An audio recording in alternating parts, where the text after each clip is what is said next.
Assalamu alaikum warahmatullahi wabarakatuh. Welcome to our plus TV. ওনারা হাসে I আবার সামিল হই ওনার ভাই রফিক কিছু ইস্যু লই কিছু টপিক লই যে জিনিস গান আর কুমরে বারনসা তাহলে আই ফয়লা শুরুর মধ্যে হইতে চাই দিয়ে হেরে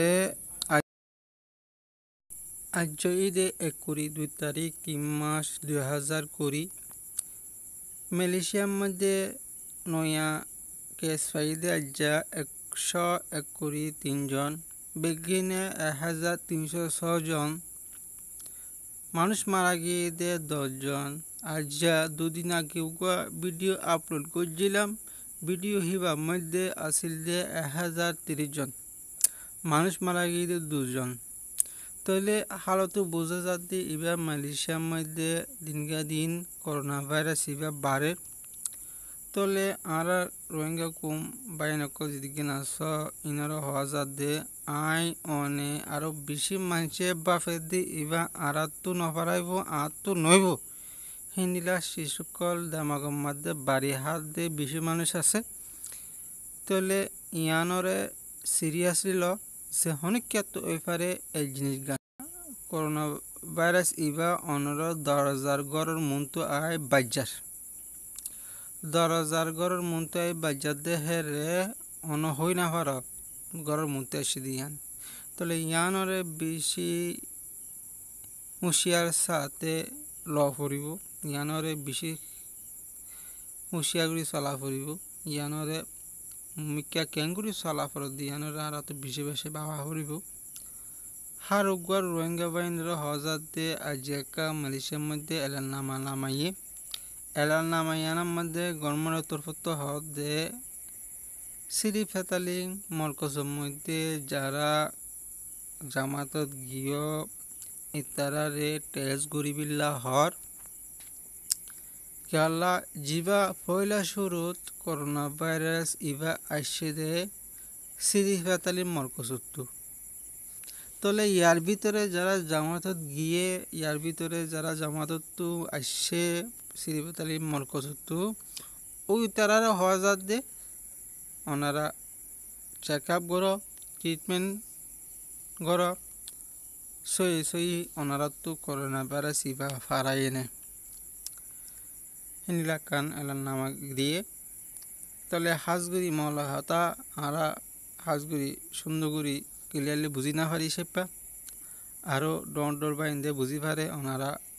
তারা তো এই জিনিস গান হতা গান বুঝি লেবে বলে আশা করি তাহলে আমার হতা যদূর করোনা ভাইরাস ইবা যে কোনো টাইমত ওই জায়গিত পারে 10,000 আই থিয়ে দেখে গরম মন্তু ইয়ানরে ওনারা বেশি হুঁশিয়ার সাথে ছড়িবে বলে আশা করি আসসালামু আলাইকুম রহমতুল্লাহ বারাকাতুহু আর ভিডিও বেশি বেশি শেয়ার করিবা হালুকি ইনসান আছে হসা দিবা আসসালামু আলাইকুম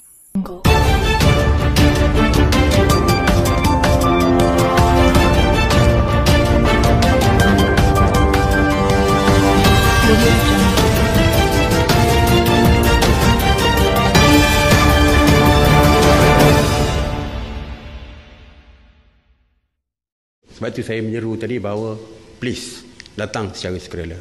Kita bukan nak tangkap mereka tapi kita nak jaga kesihatan mereka. Kita nak jaga kesihatan keluarga mereka sebab saya dah kata tadi ada yang meninggal itu bukan setakat anggota tabligh itu sendiri tetapi terlibat dengan keluarga mereka. Jadi sebab itu saya kata jangan takut. Bukan begitu juga dengan anggota tabligh yang bukan terdiri daripada rakyat Malaysia, yang terdiri daripada pendatang-pendatang asing. Ya, mungkin mereka menyorok kerana tidak ada dokumen perjalanan. Saya nak beritahu, saya sudah berbincang dengan pihak IGP tadi bahawa walaupun mereka tiada mempunyai dokumen perjalanan sekalipun, walaupun mereka daripada Rohingya sekalipun, yang penting mereka juga perlu keluar dan tak perlu takut dari segi dokumen perjalanan yang tidak ada pada mereka. Kita tidak fokus kepada dokumen perjalanan mereka, tetapi kita fokus kepada sama ada mereka ini bersih daripada COVID-19 ataupun positif dan sebagainya. Kita hanya ingin membuat saringan dan selepas itu mungkin paling ekstrim pun adalah kuarantin yang akan dilaksanakan. Itu saja. Jadi saya harap Rohingya ke siapa-siapalah yang daripada pendatang tanpa izin, tolong kalau mereka berada di Masjid Seri Petaling sewaktu perhimpunan tersebut, saya harap tampil ke depan.